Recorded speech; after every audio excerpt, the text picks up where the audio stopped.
Olá, meu irmão, minha irmã, eu sou o reverendo Rafael Vilaça e nós estamos em nosso canal Anglicanismo e Tradição. Para vocês que já nos acompanham, curtam, compartilhem e enviem esse vídeo para os seus grupos do WhatsApp, de modo especial os grupos da igreja. E para vocês que ainda não nos acompanham, se inscrevam em nosso canal para que possam conhecer um pouco mais sobre esta rica tradição do cristianismo que se chama anglicanismo.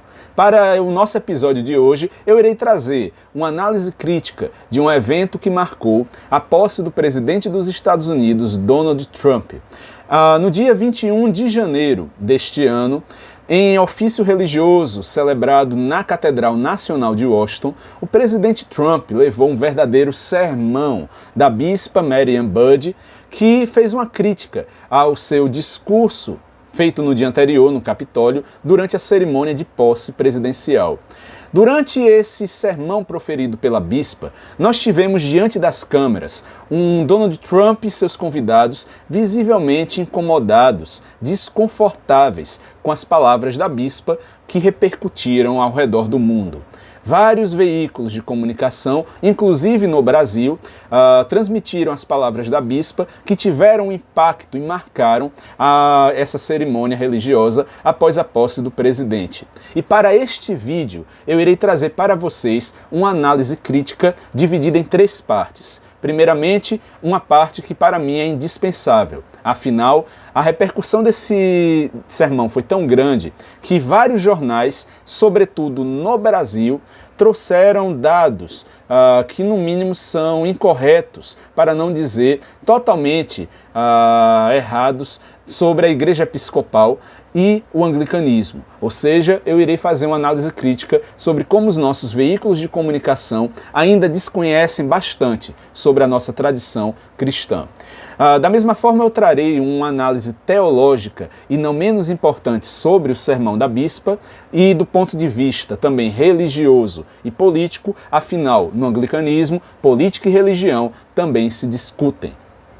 Por fim, eu trarei uma análise em nosso vídeo sobre o impacto desse sermão, sobretudo no Brasil, afinal nós estamos vivendo tempos de polarização. E não menos diferente foi o que aconteceu em nosso país. Figuras envolvidas, como a bispa ou o próprio presidente, foram elevados a patamares totalmente opostos. E nós precisamos entender, inclusive, como o impacto desse sermão tem relação direta como os Estados Unidos da América compreende a religião, ou seja, como o laicismo ou Estado laico ele é tratado nos Estados Unidos e como também existem diferenças para o Estado laico aqui no Brasil. E essas questões, de certa forma, trouxeram as análises incorretas, também feitas por alguns especialistas nesses grandes jornais, e também algumas posições tomadas por representantes de diferentes partidos e grupos e movimentos sociais, assim como alguns religiosos. E eu, como teólogo, clérigo anglicano e também professor da área do direito, eu tenho como obrigação comentar o impacto que esse evento trouxe para a vida, não apenas social, política, mas também religiosa. Nesse sentido, a partir desse momento eu irei narrar o trecho final do sermão da bispa e abaixo eu irei transcrever para que vocês possam acompanhá-lo e também tirar as suas próprias conclusões. Deixe-me fazer um apelo final, senhor presidente. Milhões depositaram a confiança no Senhor. E como você disse à nação, você sentiu a mão providencial de um Deus amoroso. Em nome do nosso Deus, peço que tenha misericórdia das pessoas em nosso país que estão assustadas agora. Há crianças gays, lésbicas e transgêneras em famílias democratas, republicanas e independentes. Algumas que temem por suas vidas. E as pessoas que colhem nossa safra, limpam nossos escritórios, que trabalham em granjas agrícolas e frigoríficos, que lavam a louça depois que comemos em restaurantes e trabalham durante a noite em hospitais. Podem não ser cidadãos ou ter a documentação adequada, mas a maioria dos imigrantes não são criminosos. Peço que tenha misericórdia, senhor presidente, daqueles em nossas comunidades cujos filhos temem que seus pais sejam levados embora. No discurso de posse do dia de inauguração do mandato presidencial, Donald Trump proferiu algumas palavras que, na verdade, refletiram a sua política governamental, a agenda do seu governo a partir de agora. De modo especial, o presidente tocou em temas que, desde sempre, ele se posicionou politicamente de uma maneira muito conservadora e, ao mesmo tempo, muito enfática, que é a oposição a políticas de identidade e de igualdade de gênero, de modo especial àqueles estudos que são promovidos tanto em escolas e também em universidades. E em seu discurso, o presidente disse que em sua política de governo, a partir de agora, iria reconhecer apenas dois gêneros, masculino e feminino. E junto também com essas questões de identidade e igualdade de gênero, nós tivemos posições do governo Trump contrárias a questões ambientais e, de modo especial, a políticas de saúde, como foi o caso da retirada dos Estados Unidos da América da Organização Mundial de Saúde, a OMS. Por fim, não menos importante, nós tivemos um posicionamento de Donald Trump acerca das políticas de imigração que já eram conhecidas. Todavia, diante desse quadro da Realpolitik, nós tivemos um recrudescimento da fiscalização e também da deportação, podemos dizer, de imigrantes ilegais presentes em solo estadunidense. Durante o seu discurso, da mesma forma, Donald Trump declarou estado de emergência nas fronteiras, o envio de tropas para fechá-las e o cancelamento de políticas públicas para o cadastramento de imigrantes que estejam em situação de ilegalidade. Esse discurso que foi proferido no dia da inauguração, ele causou um clima muito grande de instabilidade, sobretudo nessas populações que fazem parte dos Estados Unidos da América. Nesse sentido, nós tivemos que essas palavras de Trump ecoaram ao redor do mundo e marcaram a posse e a inauguração do segundo mandato do 47º presidente dos Estados Unidos da América. No dia seguinte, nós tivemos um evento religioso abrigado e realizado na Catedral Nacional de Washington, que é a sede da Igreja Episcopal nos Estados Unidos. Esse evento, chamado de Oração pela Nação, foi o momento em que nós tivemos a homilia da Bispa Marian.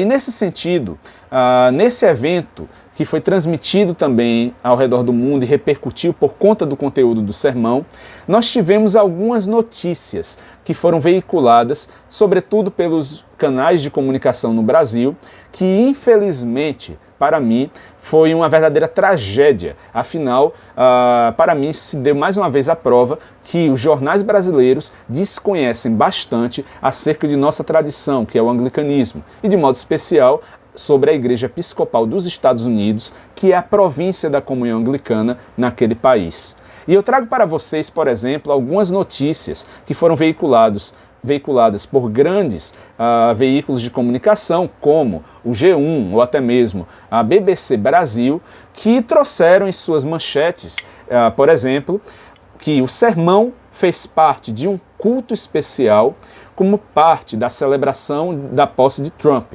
Até aí, ok. O culto foi realizado na igreja de St. John's Episcopal Church, em Washington, e contou com a presença de Trump. Com licença, eu vou tomar o meu café a partir desse momento.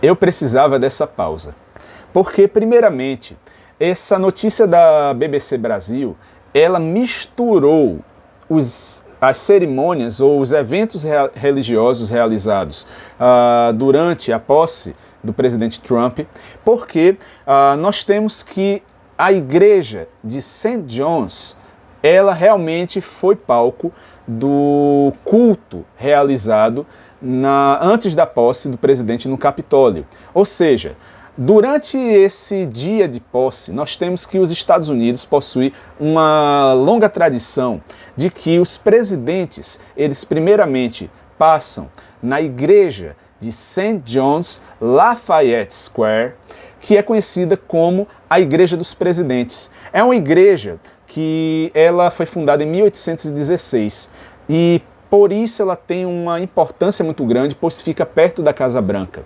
E é importante nós lembrarmos que vários presidentes dos Estados Unidos, desde Washington até Ronald Reagan, Gerald Ford e até o pai de George Bush, eles foram membros da Igreja Episcopal. E a própria Igreja Episcopal dos Estados Unidos, ela tem uma presença muito forte na história dos Estados Unidos da América.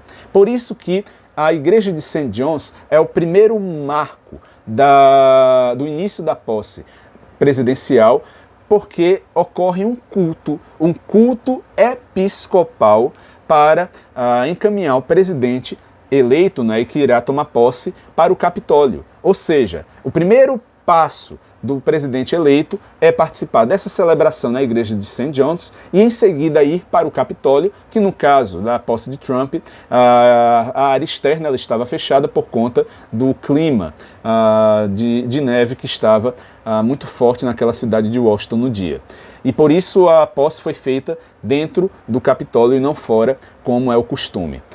Da mesma forma, nós temos que o início dessa cerimônia de posse marca a inauguração do mandato presidencial. Ou seja, a partir do juramento do presidente sobre a Bíblia e aquele discurso de posse, está inaugurado o novo mandato do presidente dos Estados Unidos. E por isso que foi um absurdo essa notícia da BBC trazer esse dado de que o sermão da bispa foi na Catedral Nacional de Washington. Isso não faz o menor sentido. Ou seja, desconhece-se inclusive quais são os passo a passos da cerimônia de posse de um presidente norte-americano. Outra notícia que chamou muito a minha atenção também foi veiculada pelo site do G1, que dizia que ocorreu uma missa na Catedral Nacional de Washington. Olha que absurdo! Primeiro que não se tratou de uma missa, e mesmo que fosse uma igreja anglo-católica, aquela cerimônia, na verdade, não era uma missa propriamente dita, porque não tinha a Eucaristia.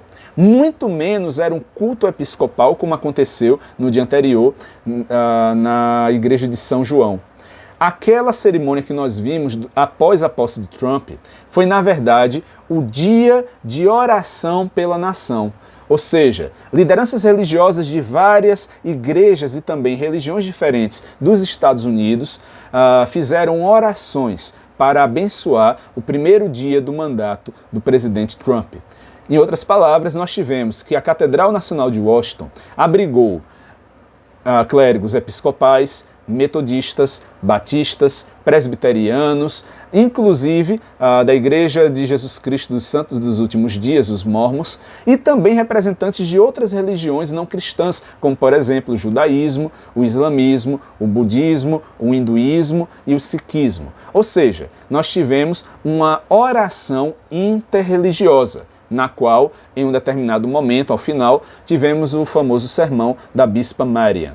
Nesse sentido, nós tivemos que a mídia brasileira ela tem um sério problema acerca do seu conhecimento ou a divulgação de informações sobre outras igrejas, sobretudo as igrejas anglicanas e episcopais. Nós vimos isso durante o velório da Rainha Elizabeth ou até mesmo a coroação do rei Charles, e é uma crítica que eu faço que isso está sendo corrigido gradualmente, que é necessário que clérigos anglicanos estejam presentes nessas cerimônias como comentaristas. É necessário que nós tenhamos a consultoria feita por clérigos e clérigas anglicanas, como é o caso, por exemplo, do reverendo Arthur Cavalcante, deão da Catedral Anglicana de São Paulo. Um abraço ao reverendo Arthur, que fez uma análise brilhante durante a transmissão da Globo News, se eu não me engano. E nós tivemos algumas outras análises feitas por clérigos anglicanos, que são pessoas que entendem do assunto. E de modo especial, eu trago para vocês esse conteúdo, afinal, eu sou formado não apenas em anglicanismo, não é? Em teologia, mas eu fiz também as minhas pesquisas e faço as minhas pesquisas no campo do anglicanismo, sobretudo contemporâneo.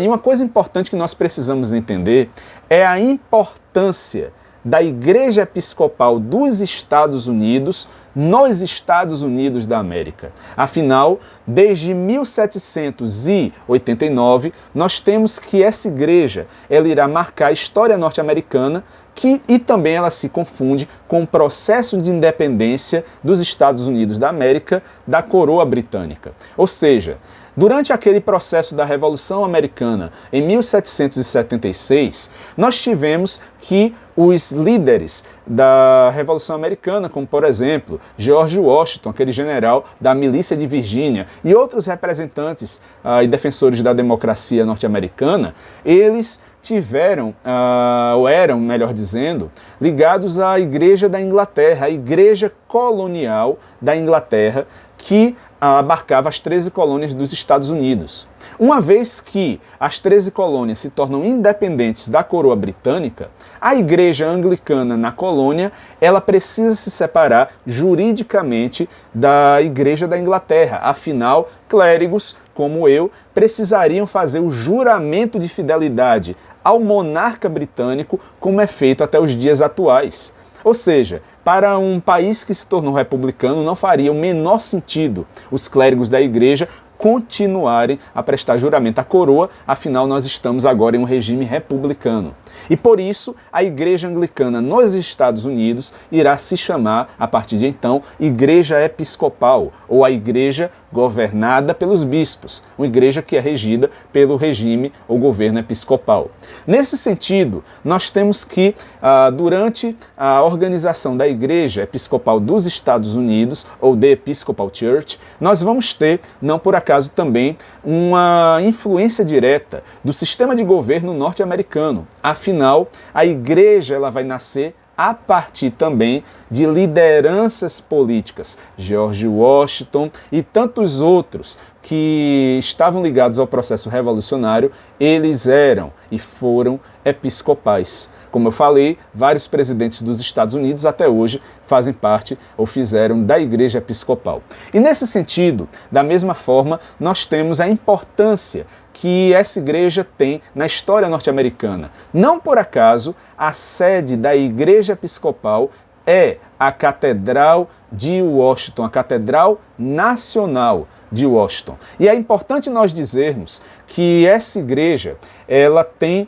uma importância na história norte-americana, afinal, ela é a igreja que representa não apenas a sede da Igreja Episcopal, é a Catedral Nacional da Igreja Episcopal, mas também representa o Estado norte-americano, o Estado dos Estados Unidos da América. Por isso que nós temos que essa construção em estilo neogótico, datada de 1606 e que foi inaugurada em 1988, ela tem uma série de simbolismos e também reconta a própria história dos Estados Unidos. E por isso que ela se chama Catedral Nacional. Também é conhecida como a Igreja Catedral de São Pedro e São Paulo, na cidade e diocese de Washington. Por isso que nós temos que essa catedral ela vai também abrigar funerais de Estado e de representantes políticos dos Estados Unidos, como foi o caso de Gerald Ford, de Ronald Reagan e recentemente também do presidente Jimmy Carter, que foi velado em um ofício religioso organizado na catedral. Mesmo que, inclusive, ele não fosse episcopal. Afinal, Jimmy Carter, se eu não me engano, era batista e nós tivemos, não por acaso, na Catedral de Washington, um ofício conduzido por clérigos episcopais, mas também por clérigos da igreja de Jimmy Carter. Por isso a importância dessa igreja dentro da história dos Estados Unidos. Não por acaso, também tivemos que essa igreja abrigou o último sermão do pastor e ativista de direitos civis Martin Luther King, antes dele ser assassinado em Memphis. Ou seja, nós temos a Catedral Nacional de Washington como uma referência espiritual dentro dos Estados Unidos da América. Por isso que não é estranho que durante a posse do presidente Trump nós tivéssemos um sermão com aquele tom proferido pela Bispa Marian. Afinal, nós estávamos em um espaço ao mesmo tempo religioso, mas também político dos Estados Unidos da América. E é interessante porque essa resposta da Bispa ao discurso de Trump do dia anterior, na verdade, foi uma posição tomada por ela, até porque, como uma representante da Diocese de Washington e da Igreja Episcopal dos Estados Unidos, ela tinha também a obrigação de aconselhar pastoralmente o líder da nação que estava iniciando o seu mandato. Ou seja, aquele discurso proferido em tom ameaçador pelo Trump contra grupos historicamente vulneráveis nos Estados Unidos da América, ou visto como estranhos ou estrangeiros, à cultura estadunidense, na verdade aquele discurso foi uma contradição do ponto de vista bíblico. Afinal, Donald Trump se apresenta como um cristão evangélico, defende os princípios evangélicos dentro dos Estados Unidos e tem os Estados Unidos como uma nação cristã que ela o é, porém isso foi totalmente contrário ao que as Escrituras ensinam. Ironicamente, durante o serviço de oração pela nação, nós tivemos que uma das leituras feita pelos representantes do judaísmo foi, não por acaso, um trecho do livro do Deuteronômio, capítulo 10, versículos 17 a 21, que diz o seguinte: defende a causa do órfão e da viúva, e ama o estrangeiro, provendo-lhe alimento e vestimenta. Portanto, amareis o estrangeiro, porque fostes igualmente estrangeiros na terra do Egito. É uma ironia que esse texto ele tenha sido colocado nesse ofício religioso e os textos eles são escolhidos dentro do contexto da posse dos presidentes dos Estados Unidos, porque justamente reflete algo que nós muitas vezes nos esquecemos. Um país, para ser considerado inclusive como um Estado, ele precisa acolher as pessoas que estão em seu território, garantindo-lhes condições mínimas de existência e também de dignidade. É interessante que as Escrituras Sagradas, a Bíblia, ela nos traz algumas características acerca do tratamento que deve ser dado aos povos estrangeiros que estão em território nacional. Historicamente, quando lemos aqueles episódios do povo de Israel vagando pelo deserto após a libertação do Egito, ou até mesmo o cativeiro da Babilônia, quando o povo israelita é levado cativo para a Babilônia, nós temos que as Escrituras elas são bem claras. Deus ele defende o direito e também é justo para aqueles que sofrem perseguições. E os estrangeiros nas Escrituras são sempre colocados como grupos vulneráveis. Da mesma forma, a Judéia, nos tempos de Jesus, foi ocupada e os judeus estavam sob ocupação estrangeira em seu território. Nós tivemos que o próprio Jesus Cristo precisou fugir com a sua família quando era bebê, pois Maria e José, ironicamente, precisaram se refugiar no Egito. Ou seja, a redenção do povo de Israel também virá através dos estrangeiros. Olhem que interessante. E para um país como os Estados Unidos, cuja doutrina do destino manifesto é tão enraizada e a leitura histórica dos principais episódios do povo estadunidense é feita à luz da própria Bíblia, de modo especial à luz do Antigo Testamento, esse povo, e de modo especial seus representantes, deveriam lembrar que é necessário proteger também o direito dos estrangeiros, proteger os órfãos e as viúvas. Quem são os órfãos e as viúvas hoje nos Estados Unidos? Quem são os estrangeiros que estão em solo estadunidense? E serve essa reflexão para o governo de Donald Trump. Não por acaso, o sermão da Bispa Marian, ele refletiu essa passagem bíblica, E foi incisivo diante do tom violento das palavras de Trump em seu discurso no dia anterior. E uma coisa importante que nós precisamos lembrar é que um dos avisos e uma das mensagens que as Sagradas Escrituras nos passam, inclusive que está presente, né, em seus textos, é que nós não devemos colocar a nossa confiança em lideranças políticas. Nós devemos colocar a nossa confiança em Deus.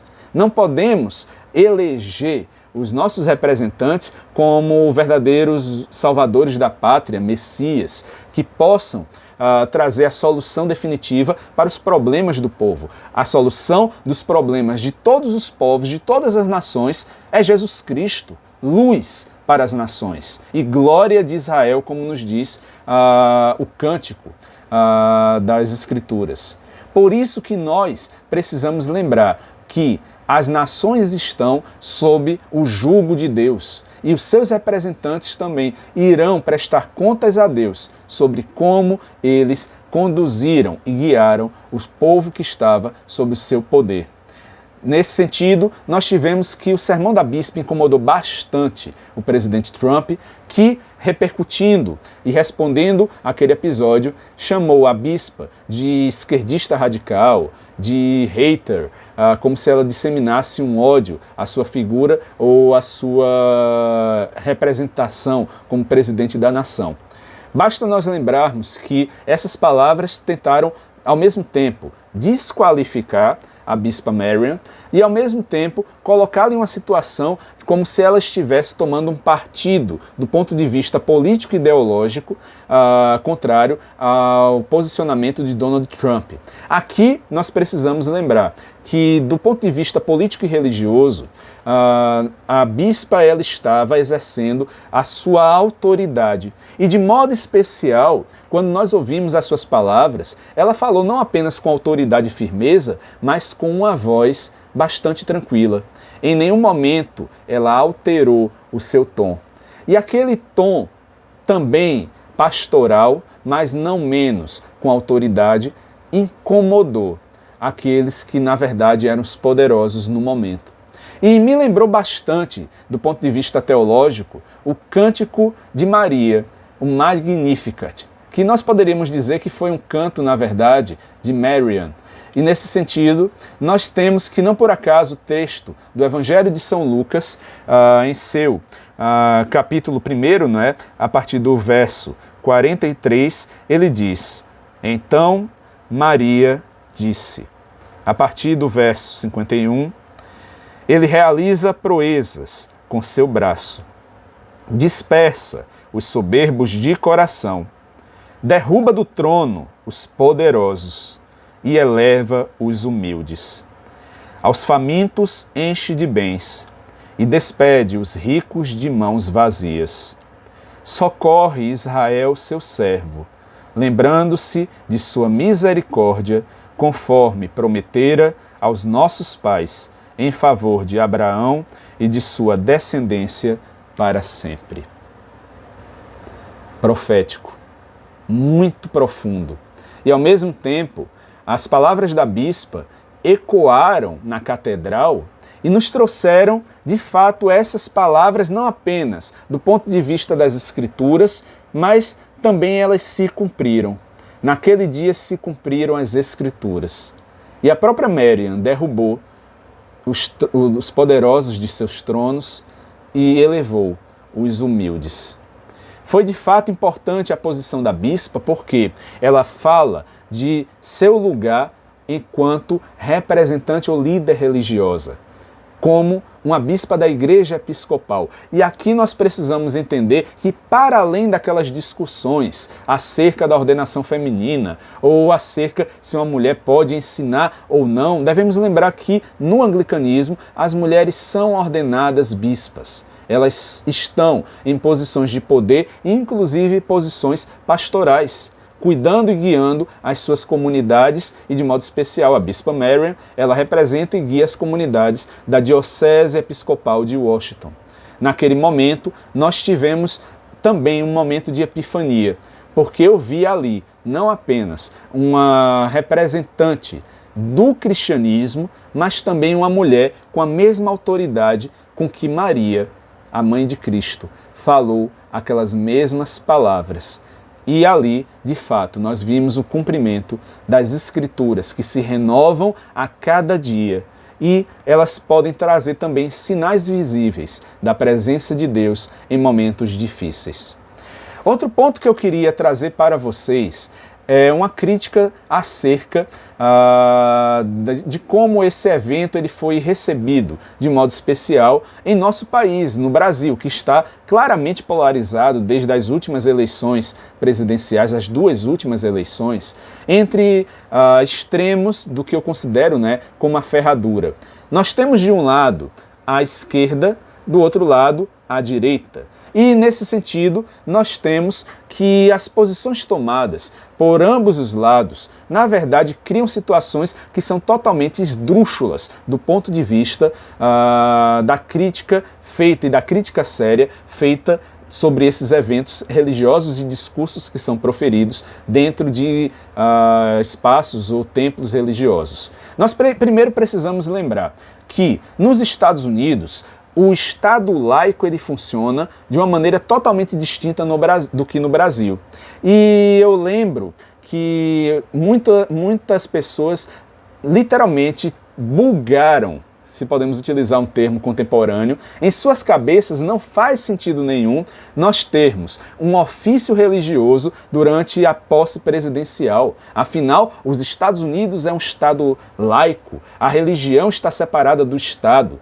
Como assim nós temos ofícios religiosos, cultos, missas, com a participação maciça dos representantes do governo? Pois é, meus episcopais, para a mente de um brasileiro que não compreende a dinâmica e a importância da religião enquanto algo intrínseco à cultura humana, nos Estados Unidos nós temos que a religião ela faz parte da vida pública. Existe de fato uma relação direta e eu diria inclusive natural com a religião e a religiosidade. Durante várias décadas, a religião cristã ela está muito próxima à cultura norte-americana. Nos dias atuais, por conta do processo de secularização, nem tanto. Todavia, nos Estados Unidos da América, desde a sua fundação, inclusive a própria Igreja Episcopal está junto ao governo norte-americano. Todavia, nós não temos esse estabelecimento do anglicanismo ou do episcopalismo da Igreja Episcopal como a religião oficial dos Estados Unidos, como é o caso da Igreja da Inglaterra em Inglaterra. Todavia, nós temos que a religiosidade e a própria religião ela está presente na vida pública. E me lembra muito também algumas críticas que se fazem no Brasil, não é, acerca do Estado laico. Nós devemos lembrar que o Estado brasileiro ele é laico na sua Constituição. Todavia, não é um Estado ateu. Aqui eu também trago uma crítica a um fenômeno que eu intitulo como o mito do Estado laico no Brasil, e eu trago também a referência a um livro que eu gosto muito, que é do procurador do Distrito Federal, Manuel Jorge e Silva Neto, que se chama Constitucionalismo Brasileiro Tardio. Em poucas palavras, nós podemos dizer que desde o estabelecimento da República no Brasil, o Estado brasileiro ele se afasta totalmente de temas ligados à religião. E, inclusive, ao se afastar, ele não consegue lidar com problemas que estão ligados à própria religião, como inclusive questões ligadas à intolerância religiosa. No dia 21 de abril, não por acaso, no Brasil, enquanto que Trump estava lá na catedral, nós tivemos o Dia de Combate à Intolerância Religiosa aqui em nosso país. E no Brasil, infelizmente até os dias atuais, o Estado brasileiro ele não sabe lidar com o tema religião. É só lembrar que, inclusive na posse dos presidentes brasileiros, nós temos que essa cerimônia se inicia na Catedral Metropolitana de Brasília. É só vocês lembrarem que na última posse do presidente Lula, o cortejo saiu de frente à Catedral e foi para o Congresso Nacional. Infelizmente, no Brasil, parece que nós temos que a Catedral Metropolitana de Brasília é um mero enfeite, não é? Um mero cartão postal dentro da cerimônia de posse. E, infelizmente, ela não é utilizada como realmente deveria. Em um país multicultural e permeado pela sua diversidade religiosa, nós deveríamos sim ter cerimônias voltadas para a bênção de várias igrejas, de várias religiões e seus representantes na Catedral Metropolitana de Brasília, à semelhança do que acontece em outros países, inclusive nos Estados Unidos, que é uma república laica. E, ao mesmo tempo, no Brasil, nós temos um sério problema que, por exemplo, de um lado, nós temos essa polarização entre reacionários e progressistas, entre conservadores e liberais, entre um lado e outro, Lula, Bolsonaro e assim por diante, e nós não conseguimos entender o real papel da religião dentro de uma sociedade, inclusive de nossa sociedade brasileira. E aqui eu trago também algumas críticas ao outro extremo da ferradura. Afinal, muitos partidários, sobretudo da nova esquerda, não conseguem compreender que, seja nos Estados Unidos ou no Brasil, nós precisamos saber dialogar com as religiões, afinal elas fazem parte da esfera pública, da nossa sociedade, da nossa cultura. E parece que nós criamos uma aversão à presença da religião no espaço público. Desde aquele debate absurdo sobre retirada de crucifixos de repartições públicas, ou até mesmo a falta de representação em eventos que são cívicos e eventos que são importantes para a vida e também a história de nosso país, em que a religião é literalmente deixada de lado, quando a maioria absoluta dos brasileiros crê em alguma coisa, são crentes ou adeptos de alguma religião. No caso dos Estados Unidos, claramente nós vemos uma abordagem, eu diria, bastante sadia em relação à relação do Estado com a religião. Eu me lembro também, por exemplo, que em outros países como Porto Rico, que é um estado associado aos Estados Unidos da América, eles não possuem um presidente, mas elegem um governador para representá-los. O bispo da Igreja Episcopal da Diocese de Porto Rico, Rafael Morales, esteve presente na posse do novo governador. E eu acompanhei essa cerimônia através do YouTube. E nós vemos claramente um diálogo e também uma abordagem bastante tranquila em relação aos representantes do Estado e os representantes das diversas religiões que estão presentes naqueles países. E é algo que o Brasil deveria começar a repensar. Afinal, a religião faz parte de nossa cultura, do nosso dia a dia e da vida de milhões de brasileiros. De modo especial, também trago uma crítica acerca desse problema, que é justamente a falta de tato ou compreensão de que nós não precisamos também polarizar esse discurso da bispa. Isso daqui é uma coisa importante que é necessária também ser feita a crítica, que o discurso da bispa Meriam, ele é um discurso religioso, é um discurso político, mas também nós não podemos colocar tanto a bispa como Trump em situações de oposição. Nós não podemos colocar essa leitura feita do Sermão da Bispa como se ela fosse uma nova paladina ou defensora dos direitos civis, dos direitos humanos, ou a nova figura eleita, sobretudo pela nova esquerda no Brasil, e ao mesmo tempo não podemos colocar Donald Trump como se fosse o representante de um novo fascismo. Afinal, o conservadorismo norte-americano, ele se dá por conta de algumas características que são distintas do fascismo europeu, sobretudo o italiano, que é o modelo clássico. Portanto, nós precisamos sim fazer a crítica. Ninguém, nem nenhum representante político está isento de críticas, inclusive no Brasil e também nos Estados Unidos, mas nós devemos lembrar que, da mesma forma, precisamos fazer uma crítica bem feita, bem estruturada e bem fundamentada para nós não misturarmos as situações e as questões envolvidas e acharmos que as coisas se dão através apenas do nosso viés ou da nossa lente com a qual nós lemos o mundo. Os Estados Unidos da América é um país muito complexo e possui sua história muito bem resolvida.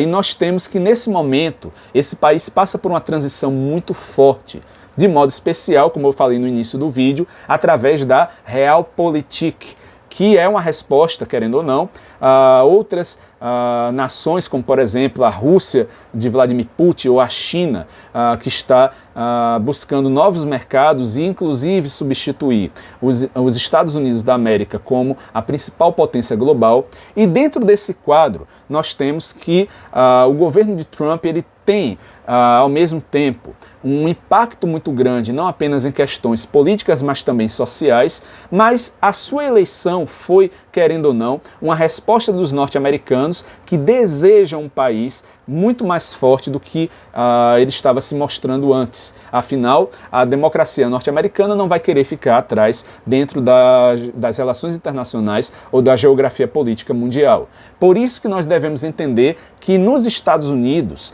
a política e a religião estão em constante diálogo e que situações como essas, elas são perfeitamente comuns. Um sermão de uma bispa numa catedral que critica o presidente dos Estados Unidos, um presidente dos Estados Unidos que toma posturas mais conservadoras diante de determinadas populações e que faz jus também à sua agenda de governo, afinal, Donald Trump é um republicano conservador, e ao mesmo tempo nós devemos lembrar que esse governo ele não está isento de críticas e ao mesmo tempo não podemos taxar a bispa como se fosse uma simples hater ou, como foi colocado, uma esquerdista radical.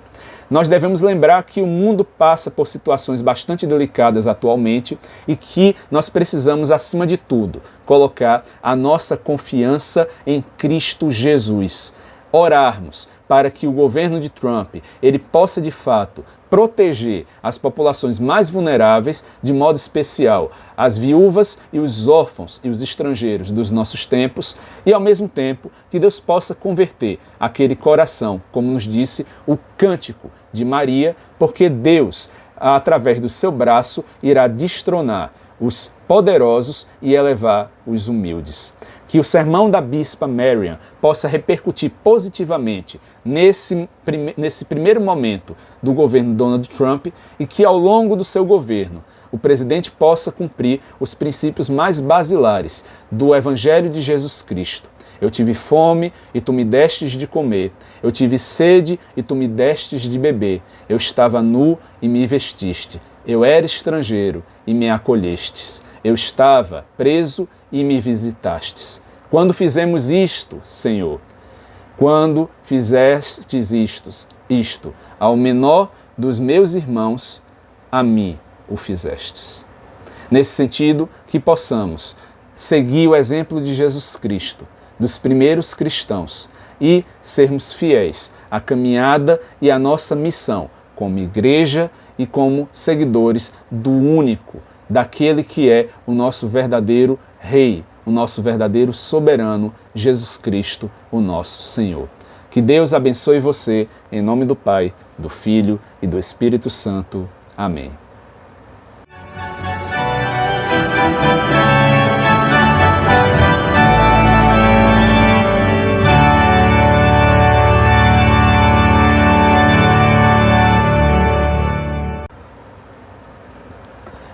Meu episcopal, depois desse vídeo, o mínimo que eu poderia ganhar é um like e um compartilhamento seu nas redes sociais. Afinal, eu tive um trabalho muito grande para fazê-lo, mas graças a Deus o vídeo saiu e com certeza você está curioso para saber mais sobre outros temas. Por isso que eu irei gravar outro vídeo sobre a Catedral Nacional de Washington. Que igreja é essa? Afinal, para além da sede da Igreja dos Estados Unidos, na cidade de Washington, ela também é um marco arquitetônico no século XX e está impregnada de simbolismos e, ao mesmo tempo, de elementos arquitetônicos que são muito peculiares. Caso você não saiba, ela possui pedras retiradas do Monte Sinai que estão em seu altar.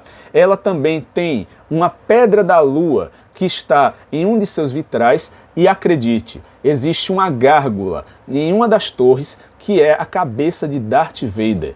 Que história é essa? Pois bem, vocês irão conhecer no próximo vídeo sobre a Catedral Nacional de Washington.